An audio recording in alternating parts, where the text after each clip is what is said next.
గట్టి మాట్లాడు సార్ వినిపిట్లా.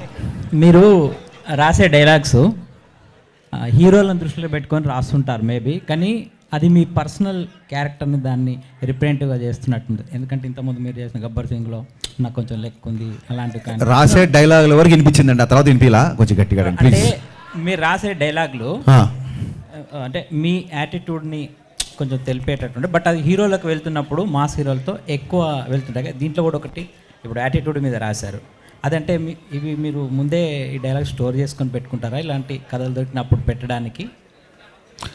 అంటే ఒక డైలాగ్ రైటర్గా ఆ సిచ్యువేషన్కి ఏం చెప్తే బాగుంటుంది నేను ఫస్ట్ ఆలోచిస్తాము. ఇంకోటి మీరు అన్నది ఏంటంటే నా డైలాగులు నా పర్సనాలిటీకి సూట్ అవుతాయి అని అంటున్నారు. నేనే కాదు సార్, ఎవడైనా సరే పొద్దున్న లేచి అద్దంలో మోహన్ చూసుకొని నేను హీరో అనుకుని బయలుదేరతా తప్ప నేను జీరో అనుకుని బయలుదేరారు కదా. హరీష్ శంకర్ గారు హాయ్. ఇందులో మీరు ఏమన్నా గెస్ట్ అపియరెన్స్ చేశారంటే వెనక పోస్టర్లో చూస్తుంటే మీరు కూడా ఉన్నారు కదా? ఎస్ అండి, గెస్ట్ అపియరెన్స్ చేశాను, అది పోస్టర్ వరకు మాత్రమే పరిమితం. పోస్టర్ వరకు ఓకే. ఇంకోటి మీరు ఇప్పుడు అమితాబ్ బచ్చన్ ఫ్యాన్గా చూపిస్తున్నారు కదా రవితేజ గారిని, అలా ఆయన ఆల్రెడీ అమితాబ్ బచ్చన్ ఫ్యాన్గా ఒక సాంగ్ చేశారు 5 ఏళ్ల వయసుకి అమితాబ్ బచ్చన్ ఫ్యాన్ అని. ఇందులో వింటేజ్ లుక్లో చూపించి చేయడానికి మీరు ఎంత ఇందులో ఇంతకుముందు రవితేజ గారు చేయనివి చాలా ఐటమ్స్ ఉన్నాయి బచ్చన్ గారిని బేస్ చేసుకొని. సో అవి చాలా ఎంటర్టైనింగ్, అవి ముందు చెప్తే బాగుంది. డెఫినెట్గా స్క్రీన్ మీద you will love it. Okay, wish all the best. Thank you అండి, thank you so much. Bhagyashree garu, welcome to Tollywood. Thank you you are too cuter than cute word. So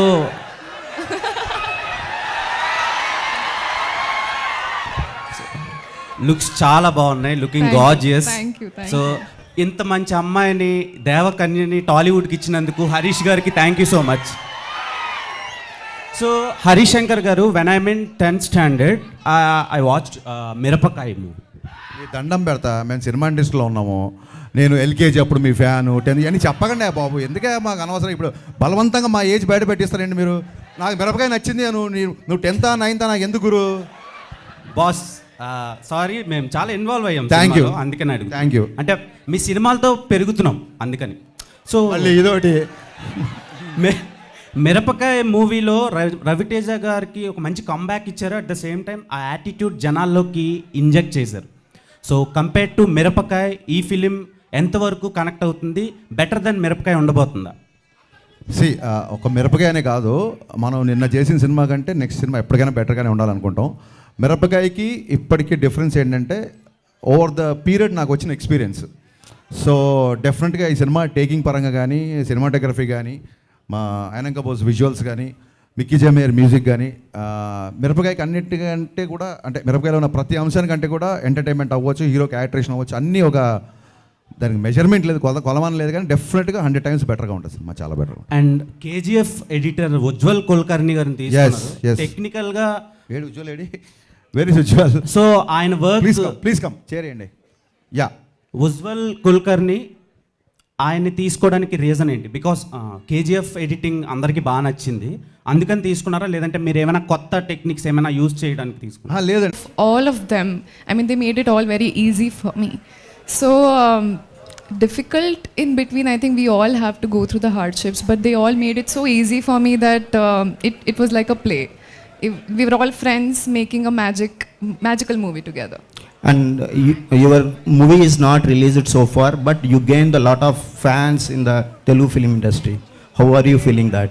Chala grateful. Chala grateful. Harish గారు, sir Harish Shankar గారు ఇక్కడ హరీష్ గారు ఇక్కడ. Sir shock తర్వాత మిరపకాయకి ఒక 5 సంవత్సరాలు పట్టింది, గ్యాప్ వచ్చింది మధ్యలో. తర్వాత గద్దలకొండ గణేష్ దగ్గర, అక్కడి నుంచి మిస్టర్ పజ్జన్ రావడానికి మళ్ళీ ఇంకో 5 సంవత్సరాలు పట్టింది. మధ్యలో పవన్ కళ్యాణ్ గారిది ఉన్న 1 week నాకు తెలిసి 1 month జరుగుతుంది. ఏంటి సార్ ఈ గ్యాప్? అక్కడ 5 years, ఇక్కడ 5 years. అంటే మనకి ఆన్సర్ తెలియనప్పుడు వచ్చేదాన్నే గ్యాప్ అంటారు, దానికి ఆన్సర్ లేదు. సో పాండమిక్లో సహజంగానే అందరితో పాటు నాకు కొంచెం టైం పోయింది. ఆ తర్వాత చాలామంది ఆ సినిమా లేట్ అవుతుంది కదా, వేరే సినిమా చేయండి అన్నారు. ఆ సినిమా లేట్ అవుతుంది అని చెప్పి కోపంతోనో ఇంకో ఫీలింగ్తోనో బయటకు వచ్చి సినిమా చేయకూడదు. ఎప్పుడైతే మనం ఈ సినిమా బాగా తీయగలుగుతాం అన్నప్పుడే బయటకు వచ్చి సినిమా చేయాలి. సో కళ్యాణ్ గారు పాలిటిక్స్లో బిజీ అవ్వడం మూలంగా ఇమీడియట్గా ఎలక్షన్స్ మూలంగా ఉండడంతో ఇమీడియట్గా ఈ సినిమాకి షిఫ్ట్ అయ్యాం. ఈ సినిమా నేను ఎప్పుడో రాసుకున్నాను, ఈ చేంజెస్ ఇవన్నీ ఎప్పుడో చేసుకున్నాను కాబట్టి I was easy to shoot. So this is fastest film I career. నాకు చాలా ఫాస్ట్గా తీసిన సినిమా ఇది. దీనికి వన్ అండ్ ఓన్లీ రీజన్ మా ప్రొడ్యూసర్ విశ్వప్రసాద్ గారు. ఏ రోజు కూడా 78 రోజులు షూటింగ్లో ఏ రోజు కూడా షూటింగ్ ఆగకుండా అంత ఫాస్ట్గా ఫినిష్ చేసామంటే మేము అడిగిందే కాదు, మేము అడిగిన దానికంటే కూడా ఎక్కువ ఇచ్చారు విశ్వ గారు. అందుకే ఇంత ఫాస్ట్గా సినిమా చేశారు. హరీష్ గారు, మీరు రవితేజ గారు, అమితాబ్ బచ్చన్ గారు ఫ్యాన్స్ అనే ఈ టైటిల్ పెట్టారా, లేకపోతే రిలవెంట్ ఉంటుంది ఆ స్టోరీకి ఏదైనా? ఇప్పుడు మేము చాలా మందికి ఫ్యాన్స్ అలా అని చెప్పి అన్ని టైటిల్స్ పెట్టలేం కదా.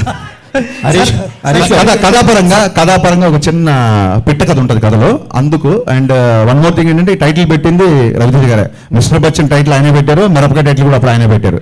సో సెంటిమెంట్గా కూడా కలిసి వచ్చింది. సార్, ఈ మధ్య ట్విట్టర్లో మీరు ఒక యుద్ధం చేస్తున్నారు.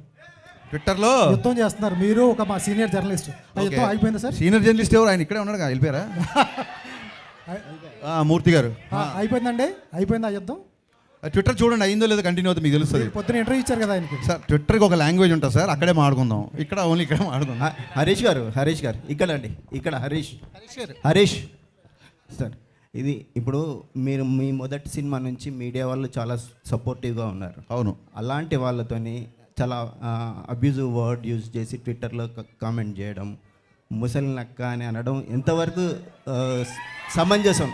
ఇది ఎలా ఉందంటే సార్, ఇది ఎలా ఉందంటే గుమ్మడికాయలు దొంగ అంటే భుజాలు తడుగునట్టు ఉంది. ఫస్ట్ ఆఫ్ ఆల్ మీరు అన్నమాటే మళ్ళీ చెప్తున్నా, జర్నలిస్టులందరికీ మళ్ళీ చెప్తున్నా, నేను నా సక్సెస్ ఒక 60% అనుకోండి, అది ఒక 80కో 90కో 100కో రీచ్ అవ్వడానికి కారణం ఖచ్చితంగా మీరందరూ ఆ సినిమా సక్సెస్ అయినప్పుడు దాన్ని 10 మందిలోకి తీసుకెళ్ళి మీరు చేసిన ప్రమోషన్. ఇందులో డౌటే లేదు.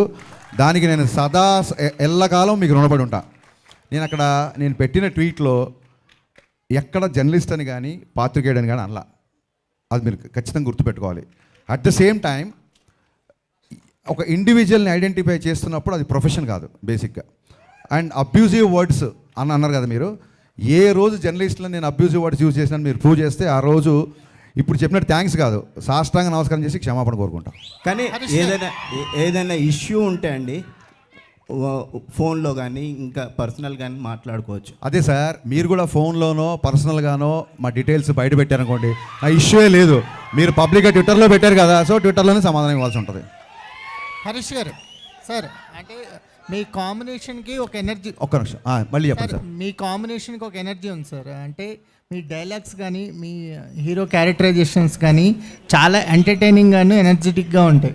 రవితేజ గారికి మీ కాంబినేషన్కి ఒక ఎక్స్పెక్టేషన్స్ ఉంది కదా, ఆ అంచనాలని మిస్టర్ బచ్చన్ ఎంతవరకు రీచ్ అవుతుంది? అంచనాల్ని దాటేయాలనే చాలా కష్టపడ్డామండి. సో ముందే తొడగొట్టడం ఇవన్నీ కరెక్ట్ కాదు. సినిమా చూసిన తర్వాత అంచనాలు దాటేసేసారని మీరే అంటారని నాకు గట్టి నమ్మకం అండి. అవును, విశ్వ గారు కూడా ట్వీట్ చేశారు. ఆయన అడగండి, మీరు క్వశ్చన్ నన్ను అడుగుతారు. విశ్వప్రసాద్ గారు సార్,